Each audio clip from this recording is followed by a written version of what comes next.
बिस्मिल्लाहि मिनश्शैतानिर्रजीम बिस्मिल्लाहिर्रहमानिर्रहीम नहमदुहु व नसल्ली अला रसूलिहिल करीम अम्मा बाद फ़ौज़ बिल्लाहि मिनश्शैतानिर्रजीम बिस्मिल्लाहिर्रहमानिर्रहीम. We were doing FAHM Al Qur'an, JUZ number 28. We'll start with Surah Al-Mujadilah. Mujadala or Mujadila, both way we can pronounce it. First, we'll see the intro of the surah as we are doing in all the surahs. So here, this is in JUZ number 28 and surah number 58. So let's see whether it's Makki or Madani.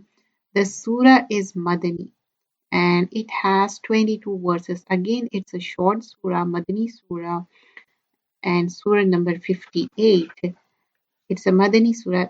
There is no tradition to indicate when this incident of pleading and argument like Mujadila took place. But there is a hint in the subject matter of surah on the basis of which it can be said with certainty that it happened after the Battle of Trench, like Shawwal 5 In Surah Al-Ahzab, Allah, while negating that an adopted son could be one's real son, had just said, and Allah has not made those of your wives whom you divorce. Like zihar will be discussed in this, like saying she's like my mother, my wife is like my back of my mother, and that they call it zihar and they do it divorce in that sense at the time of the jahaliya. But in that suratul we like voicing of here surah divorcing a wife through zihar, calling one's wife as mother is not declared to be a sin or a crime, and no legal injunction was imposed concerning it. Contrary to it, in this surah, the whole law relating to zihar has been enacted, which shows that these details injection were revealed after a brief reference relating to this issue. Like, if zihar has been done, this is after Surah Al-Ahzab. So what are the things they have to do? It will be mentioned in the surah. So what are the things will be detail will come in the surah? Pagans' practice of divorce through zihar, like calling one's wife as one's mother, is prohibited, completely prohibited. Penalty of practicing zihar, who said that they have to give the penalty. Allah is omnipresent. If three persons converse in secret, He is the fourth of them. Secret counsels are forbidden except about virtue and piety. Only this is the exception allowed. Conspiring in secret is the work of shaitan. Etiquettes of holding a meeting. Order to spend in charity before consulting the Rasul in private. This was the hukum that was only Ali radiallahu anhu practiced, and later it was abrogated. Those who befriend those who are under the wrath of Allah will be surely punished. True believers do not befriend those who oppose Allah and His Rasul. So in this surah, instruction has been given to the Muslims about different problems that confronted them at that time. From the beginning of the surah to verse 6, legal injunctions about zihar are given. The Muslims are strictly warned that they should not persist in practicing of ignorance after they have accepted Islam. 7 to 10, then the hypocrites are taken task for the secret consultation that has been discussed. And later we see from ayah number 11 to 13, Muslims are taught manners of social behavior. From verse number 14 to end, Surah members of the Muslim society, which was a mixture of sincere Muslims, hypocrites, and waivers, and has been told criteria of sincerity in Islam through citing the example of the kinds of Muslim they follows. So we will see in detail. Let's begin. So here Surah starts Bismillahir Rahmanir Rahim. قد سمع الله قول التي تجادلك في زوجها وتشتكي إلى الله والله يسمع تحاوركما إن الله سميع بصير. Certainly, Allah has heard the speech of the one who argues with you, O Muhammad sallallahu alaihi wasallam, concerning her husband, and directs her complaint to Allah. and Allah hears your dialogue. Indeed, Allah is hearing and seeing. So before Islam, there was a tradition known as zihar, which was that a man would say to his wife, "You are to me like the back of my mother." Do you understand? Like, somebody they want to get rid of a woman, and just they are saying these words at the time of the Jahiliyyah before Islam, you are like to me the back of my mother, meaning forever I shall never be intimate with you, or you are unlawful for me, just like mothers is unlawful on me. So here, Aus bin Samit radiallahu anhu, he said these words to his wife Khawla radiallahu anha, and she came to Prophet sallallahu alaihi wasallam seeking a solution. And Prophet sallallahu alaihi wasallam, in accordance to the tradition, he said that talaq is in effect because he has declared zihar. So if he has declared zihar, you are no longer his wife. It's finished. But this lady was extremely worried, grieved. If this means divorce, then what about me? What about my children? What about my family? There should be a way out of this. That's what she was thinking. She was talking to Prophet Sallallahu Alaihi Wasallam, seeking a solution. However, Allah says, Tashtaki ilallah. She was complaining in her heart to Allah subhanahu wa ta'ala. This is so big that a person seeks solution to his problems from the people. He's discussing with them, asking them for an answer, but seeking a solution from whom? From Allah subhanahu wa ta'ala. Because Allah alone is the controller of all affairs. He is the owner of his treasures. He is the removal of all the difficulties. And he alone can make the best way out for us when we are in difficulty. So really people do not have solution to our problems. They don't. So Prophet Sallallahu Alaihi Wasallam, did he have answer for this lady, for this woman? He didn't. He couldn't help her because there was no law concerning this issue. Now what happened? Allah subhanahu wa ta'ala made a way out for this woman. Tashtaki ilallah. She was complaining of her worries, her fears. Her heart was hurt due to these things. So Allah subhanahu wa ta'ala helped her out. Wallahu yasmahu tuhawurukuma, meaning whatever the conversation was taking place between Prophet sallallahu alaihi wasallam and Qala, Allah was hearing the conversation.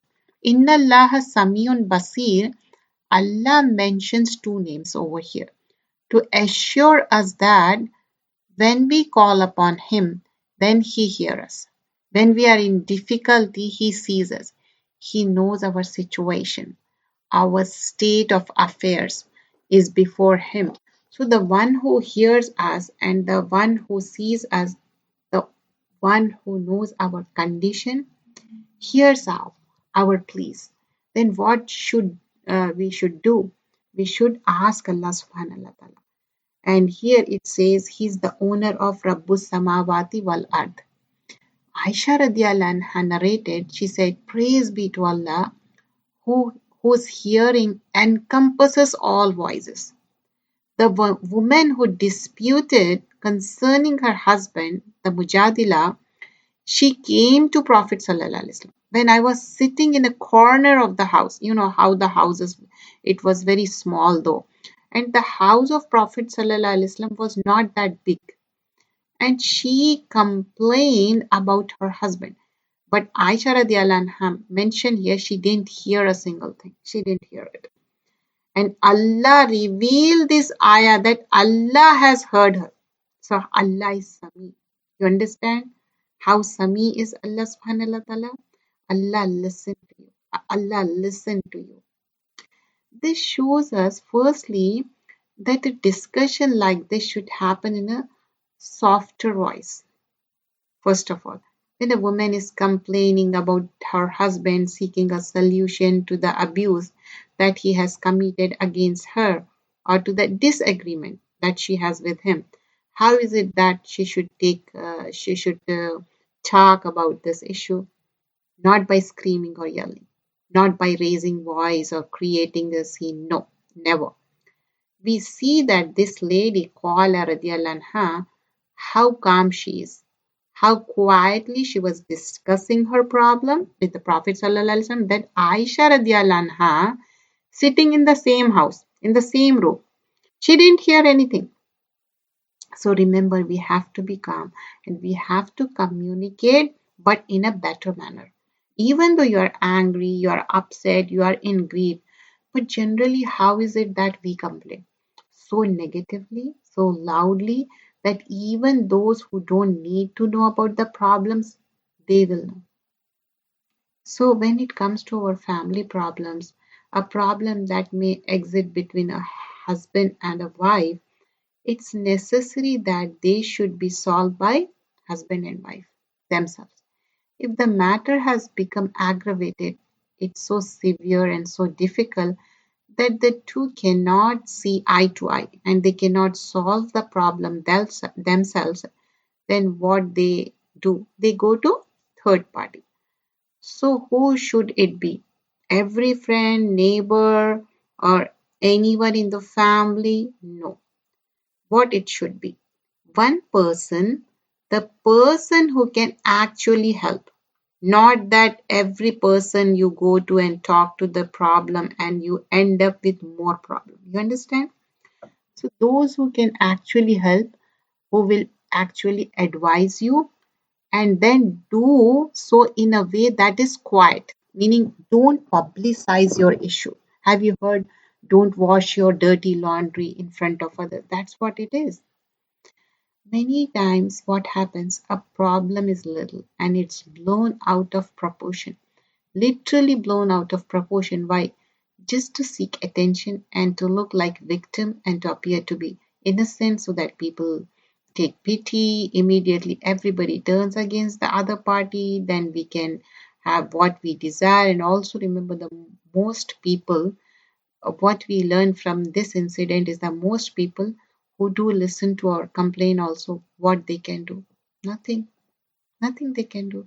And not every person think that way. Sometimes they are victimized. Sometimes they are publicized. Sometimes we share to a person who is in a ignorant or innocent manner, they publicize things. So never ever share a thing on a person to whom you can't trust. Sometimes it happen like very close to you, you share with them and they publicize to each and every person. So you should know by this time to whom to trust and whom you shouldn't trust. Whether you are a young girl or below the teen or above the teen, doesn't matter. This is the rule for everyone. Whether you have any problem in the school or anywhere, first of all, try to look for the solution. Ask Allah subhanahu wa ta'ala and only a reliable person you could share. Okay? So the fact is that people cannot really provide solution to us.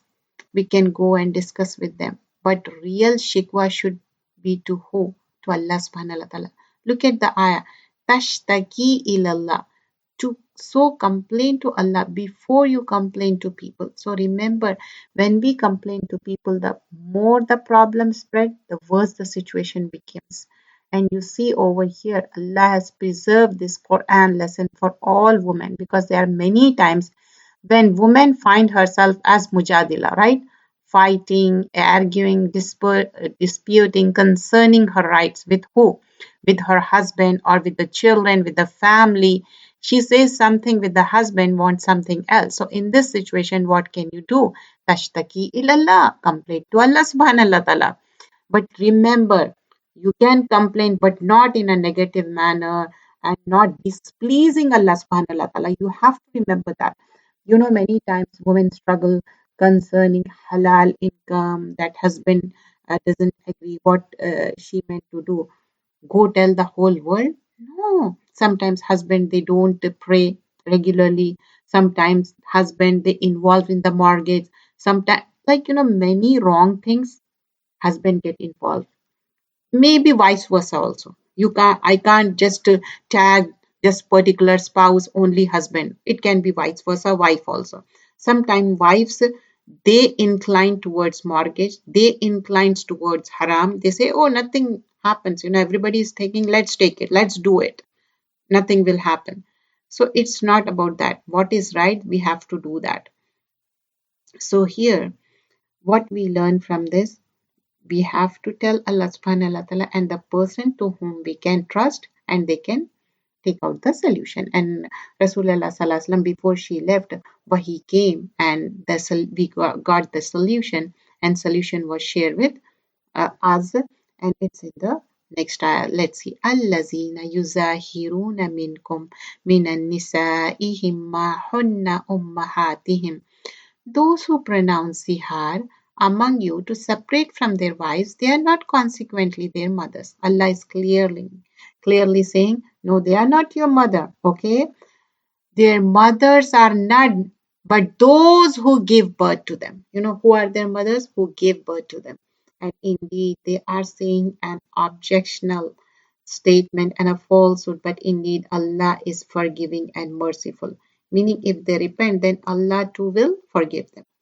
Ayah number 3, and those who pronounce zihar from their wives and they wish to go back on what they said, there must be, first thing, freeing a slave before they touch one another. What do you mean by touch one another? Having husband-wife relationship. So kafara, a penalty for who? The one who said that. Who said it? Husband. So what he said, that's what you are admonished thereby, meaning you are not just being advised, you have to pay the penalty also. And Allah is acquainted with what you do. And he who does not find a slave, like today, you don't find a slave to set free, then fast for 2 months consecutively. What do you mean by consecutively? Without a break of a single day. Can you imagine? Ramadan is about, for like when you fast for Ramadan, 29, 30 days. And in that also we get the pause because of being a woman, you get that penalty. And then later on you redo that. But doing consequently 2 months, okay, before they touch one another. And he who is unable, then the third thing, feeding 60 poor person. Meaning a person tries several times to fast for 2 months in a row and he's not able to. It's hard though. It's not like you can, but it's hard. Then what's the other option? First of all, you can't free a slave. It's hard to find. Second thing, 60 consecutive fasting.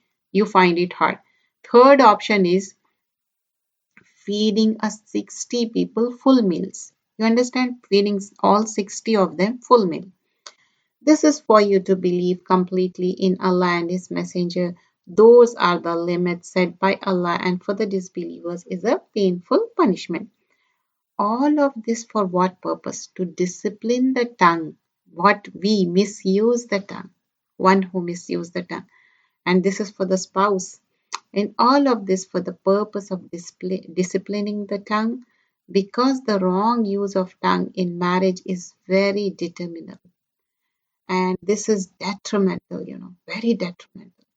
Imagine a man says this statement and he has to pay so much money or fast or so many fast or feed so many people by for one statement. Because how many times is it that people are abused in marriage? How? Through words. That this is threat is, one after another. People say so many things. May Allah save them and guide them all. And women also sometimes they misuse their tongue. They abuse their husband. Yes, it happens. You must be thinking, oh, women, like they are angels, they never do that. No, sorry. Many times it happens. Women, they misuse their tongue, they misuse their status, and on top of that, they publicize their husband is being very negative. It happens. Yeah, anything can happen in this world. So be careful when we are using our tongue. If husband is being very unreasonable and wrong, you keep your mouth silent. You don't have to talk that time. You drink water and you try to do something so that your mind is occupied. I know it's hard though. It's really hard. But that's the only solution. But you have to stop a oppressed person when husband is doing oppression. So you have to consult somebody so that you can save your marriage. You have to ask somebody in the community, and the most reliable person is the imam of the masjid. Usually they keep everything secret, or the knowledgeable sister to whom you can trust. Only she can, keep it one to one, because she knows this is a amana, give you solution. But somebody should be there to save your marriage, because we want to have somebody with us. We want to live a life with the partner, isn't it? So it doesn't matter who is doing wrong, but we want to rectify the mistake and improve our marriage, isn't it? We have to try it, inshallah. Indeed, those who oppose Allah and His Messenger, meaning they disregard the command of Allah, they do not follow it. They are abused as those before them were abased. And we have certainly sent down verses of clear evidence, and for the disbelievers is a humiliating punishment. So, rejecting the command of Allah, disregarding it, belittling it, not acting upon it, halal is clear, haram on is clear, a person still opposes. This is a cause of humiliation. Sometimes you know for sure what is halal and haram, still you look for a reason to do wrong. Allah knows your intention. وَجُعِلَ الذِّلَّةُ وَالصَّغَارُ عَلَى مَنْ خَالَفَ أَمْرِي. Prophet ﷺ said, the one who opposes my command, my matter, my instruction, then zilla, humiliation, abasement will be stuck to him. We have to be careful. Meaning that such a person will certainly be humiliated and debased in his life and in the hereafter. The one who opposed the way of Prophet ﷺ. Many times we complain, oh, people don't respect us, my family does not respect me, my children, and so on and so forth. And especially we talk more about in-laws, whether they are good or bad, and we tag a certain kind of tag on them. They're always bad. It's not possible. It's not possible. Believe me, you should try, and you should give them respect. Are we giving the same respect as they are giving to our own parents? No, we don't. That's the thing we lack. We have to improve. So I'm just think yourself, I'm nothing in the eyes of the people. So humiliated, or they have no respect for me whatsoever. Then we need to check ourselves immediately. Check yourself. Where is it that I'm opposing the command of Prophet Sallallahu Alaihi Wasallam? Where is it that I'm opposing the command of Allah? If you're not, that's a good thing then. Then do sabr. That is your test then. Do sabr, complete sabr. On the day when Allah will resurrect them and inform them of what they did, Allah had enumerated it. While they forgot it, أحصاه الله ونسوه والله على كل شيء شهيد. And Allah is over all things witness. You see, a person keeps sinning and forgetting Allah. Allah does not forget. Allah does not forget. So what is it necessary? That we think about our action. We think about our statement. We take account of what we are saying, what we are doing. You see, one statement that a man utters, what a big penalty for it, imagine. And this statement, by the way, has no effect on the marriage in the sense that it does not cause divorce. But still, look at the consequences. And what do we learn? The other statements also, their action also, they can have very serious effects. So, what is it necessary? We remember our sins and we recall them, we acknowledge them, and we cry before Allah for committing those sins, and we ask Allah for forgiveness for those sins that we are asking forgiveness for, and never repeat that. Ayah number 7, Surah Al-Mujadilah. Have you not considered that Allah knows what is in heavens and what is on earth? There is no private conversation of three, but that he is the fourth of them. Who? Allah subhanahu wa ta'ala. Like, there is no more private conversation being held between how many people? Three people, except that Allah is the fourth of them.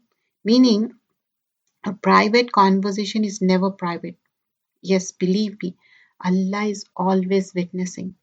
Allah knows what's going on, what is being privately whispered, whispered and secretly communicated.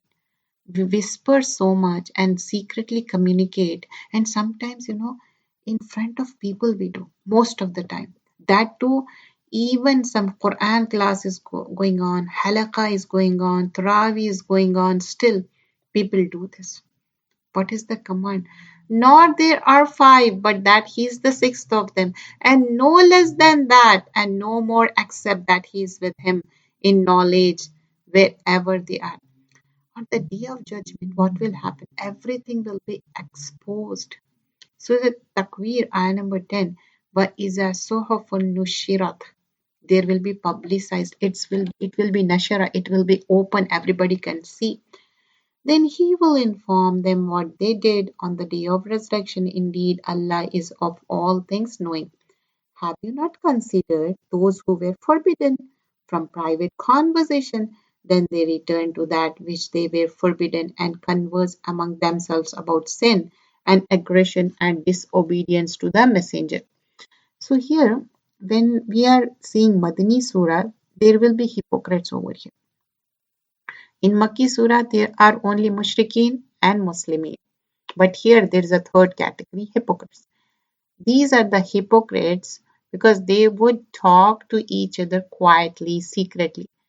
When they would do that, they would talk about these kinds of things like, sinning, aggression against people, and disobeying Prophet Sallallahu Alaihi Wasallam. And when they come to you, they greet you with the word by which Allah does not greet you and say among themselves, why does Allah not punish us for what we say? Meaning, we must be right. They are saying that themselves. Sufficient for them is hell, which they will enter to burn, and wretched is the decision. This is about Ahlul Kitab. Aisha radiallahu anha said that once some Jewish men came to Prophet sallallahu alaihi wasallam and they said, Abul Qasim, Assalamu alaikum. Assam. Assam is what? Meaning they would not even call him Muhammad sallallahu alaihi wasallam. They wouldn't even say messenger of Allah. What would they say? Abul Qasim sallallahu alaihi wasallam. And they said, Assalamu alaikum. Assam is what? Sam is like, death to be on you and may you die. Assalamu alaikum is like a peace, but instead of that. And notice how they change Assalam to Assam. Do you feel the difference? Assalam, they change to Assam. Assam. We have to be very careful about it, how we are saying Assalam alaikum. Because sometimes we change it completely. We are just saying it in that way because it sounds nice, or it's just more fashionable, or everybody says it like that. We need to say salam properly because the meaning can change. So Prophet sallallahu alaihi wasallam said, Wa alaikum. Aisha radiallahu anha was there and she heard what happened. So she responded and she said, and may lanata also be on you and zilla, and she went on and on basically. So Prophet sallallahu alaihi wasallam said, "O Aisha radiallahu anha, do not use harsh words." She said, "Didn't you hear what they said?" Prophet sallallahu alaihi wasallam said, "Did I not respond to them? When they said that, I responded to them. I just said to them, Wa alaikum, and you too, may it be on you as well."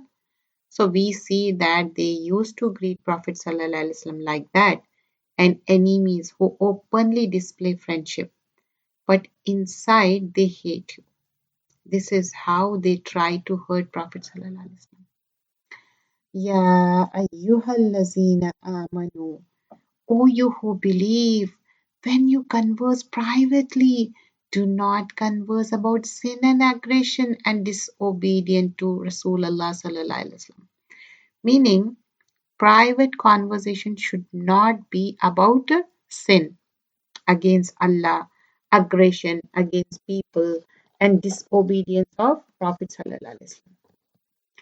And here we learn, but converse about righteousness and piety and fear Allah to whom you will be gathered, because this fear ratify our actions and behavior.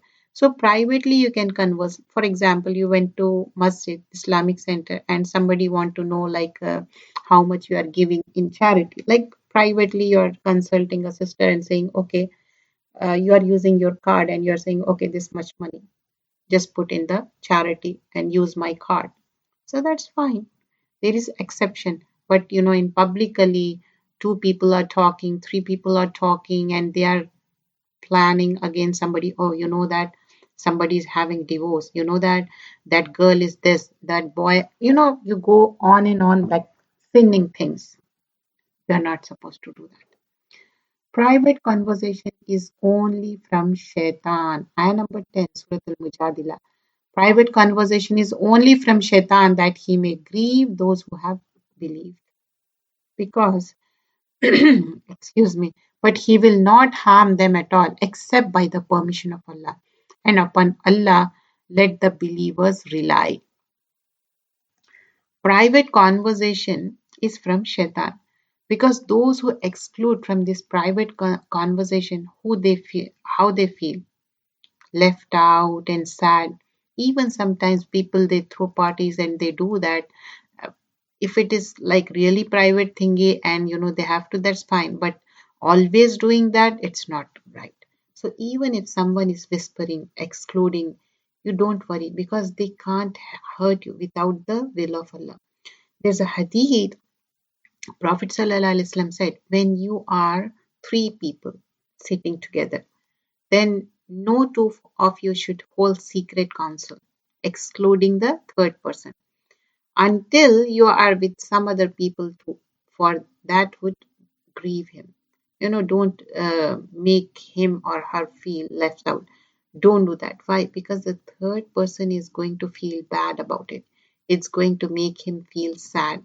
But when you are with more people, meaning if there is a crowd and there two people whisper to each other because it's necessary, then it's okay. Many people are there and you need to talk something privately. That's okay. But in general, we see that this is something that's not like. Why should we whisper to each other? Some people have a habit of this. Everything has to be said secretly, top secret, really. The whole world is not after you. So we need to be careful about this because it hurts the feeling of other people. And everything does not need to be a secret.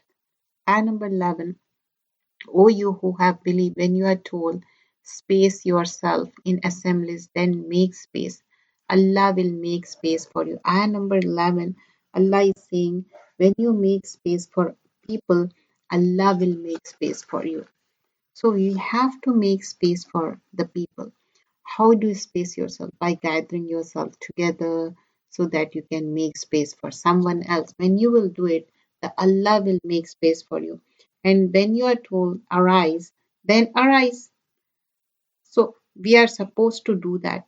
And meaning that if you are asked to sit somewhere else and move your spot for better organization or so on, what you have to do. You have to move, isn't it? But you mind it, oh, I have to get up and sit somewhere else, and you feel very bad. No. يا أيها الذين آمنوا إذا قيل لكم تفسحوا في المجالس فاسفحوا يسفح يفسح الله لكم وإذا قيل انشزوا فانشزوا يرفع الله الذين آمنوا منكم والذين أوتوا العلم درجات والله بما تعملون خبير. So when you are asked to, you know, make space, tafassahu, make space, And when you are said unshuzu, then unshuzu, get up and make others sit down. And sometimes you can get up and sit down, and in that manner there will be a space. Here is the etiquette of sitting in gathering is taught. And what is that? That you must make space for other people. And before that, we have to learn to fill the gaps also, right? So fill in the gaps, please. Some, make sure whenever you go, fill the gaps, whether in masjid or whether in the gathering where we do halakas, Quran class, make space. If you're tight, you can sit relaxed like one person can sit in on the chair. But people who are sitting on the chair, they are separated. But shaitan will come in the gap. You want the shaitan to fill the gap? No. Generally, what happens is that in crowd, when we are sitting, what do we like? A spot next to us that is free, so that in case I want to put my feet up or I need to put my bag, so you want that. But when we are going for the sake of Allah, for Jamaat, gathering where angels will be there surrounding, you want to make sure that make space for the other people, and Allah will make space for you. Many times it happens that you are stuck somewhere and you make dua and Allah will make easy for you, isn't it? That's how Allah will make space for you. Prophet ﷺ cursed the one who sat in the middle of a circle. You go and sit in the middle, that person is cursed, meaning somewhere where he should not be sitting, as if sitting in different spot away from everybody in order to draw extra attention. So sitting in the middle. Prophet ﷺ said no person should ask another person to stand at his place and then he should himself sit there. You are asking somebody, okay, this is my spot, I want to sit there. No, you can't do that. You came late, you wherever you get the seat, just sit there. You can't do that. And there's another hadith. Prophet ﷺ said, a person is most deserving of sitting in his seat. Meaning, if a person has a particular seat, where is generally he sits, he most deserving of it. Especially, I'm talking about the people who sit on the chair. And you don't have any excuse to sit on the chair and you're simply sitting because you're saying, oh, my children are very young, they're small. So I have to cuddle them, I have to hold them. So I'm, no. you know like particular sister, she has problem and she gonna sit there on the chair, or if any person, especially I'm talking about the people who are used to that, and we know that we can avoid that for sure. That will be their place, and sometimes they went for wudu and by the time they come back and we occupy, we are not supposed to do that. And these are the etiquettes, and sometimes we literally push children, no, you can't sit here, you can't do this. Some children are very obedient and they listen to you. It's okay if they sit there. Prophet ﷺ said, when one of you goes to gathering and space is made for him, then he should sit there, for it is something that Allah has honored him and his Muslim brother has honored him with it. If space is not made for him, then he should look where there is space and he should go and sit there. So it happens many times, like you go there and somebody will keep a space for you. That's okay, you can go and sit there, but don't barge in or rush in, not that way. Okay, Allah will raise those who have believed among you and those who were given knowledge by degrees, and Allah is acquainted what you do. Means be considerate, and if you really want an honor, it is not in the people getting up for you and leaving their spot for you and opening door for you. True honor is with the iman and ilm, then amal on the ilm. The greater the iman of a person, the greater his ilm nafi, the stronger his action, the more Allah subhanahu wa ta'ala will raise him. Ya ayyuhallazina amun, O you who have believed, when you wish to private consult, the messenger present before you consultation, a charity. This is a hukum for that particular time. That is better for you and purer. But if you find not the means, then indeed Allah is forgiving and merciful. You see, Prophet Sallallahu Alaihi Wasallam, how lovely it would be to talk to him. This lady came and asked Prophet ﷺ about her matter. So imagine, now everybody want private conversation. Is it possible? he has more responsibility. So this was the hukum for the people so that they will be in a manner like they don't barge in every time. They will come. So Ali radiallahu anhu was the first one who acted upon this ayah. And he was very proud about this because he had a particular issue he had to discuss with Prophet Sallallahu Alaihi Wasallam. So he gave sadaqah, then he discussed with Prophet Sallallahu Alaihi Wasallam.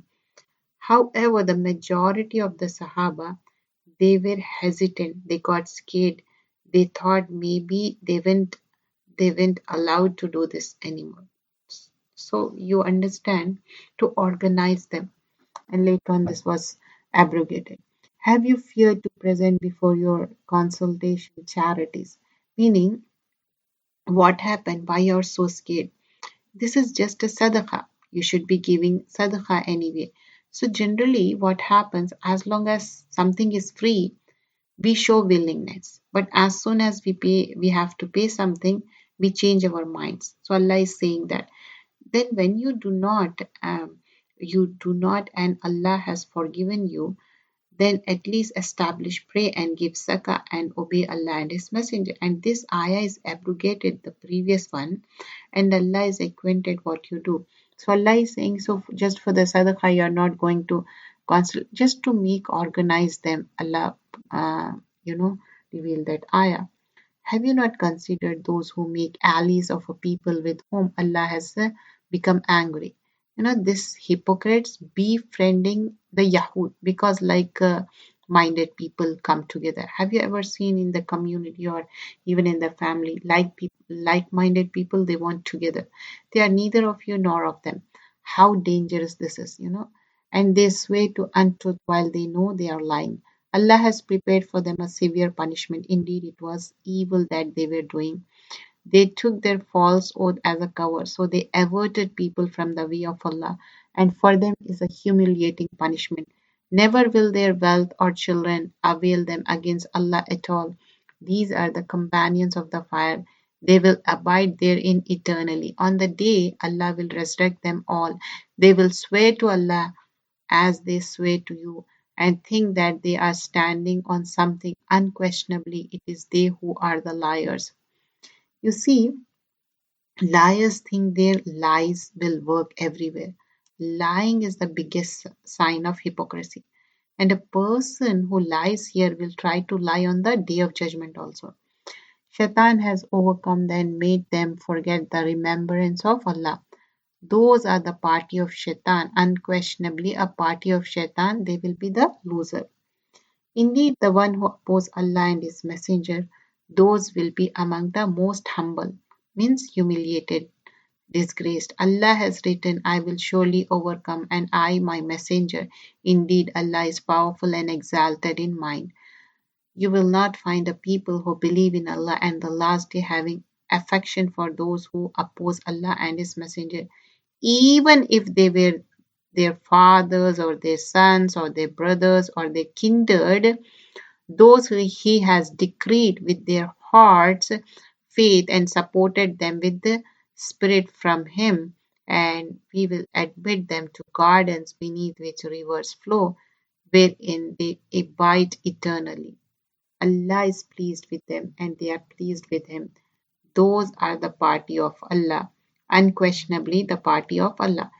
Allah inna hizballahi humul muflihun. They are successful. So here we end with Suratul Mujadilah. Let's begin.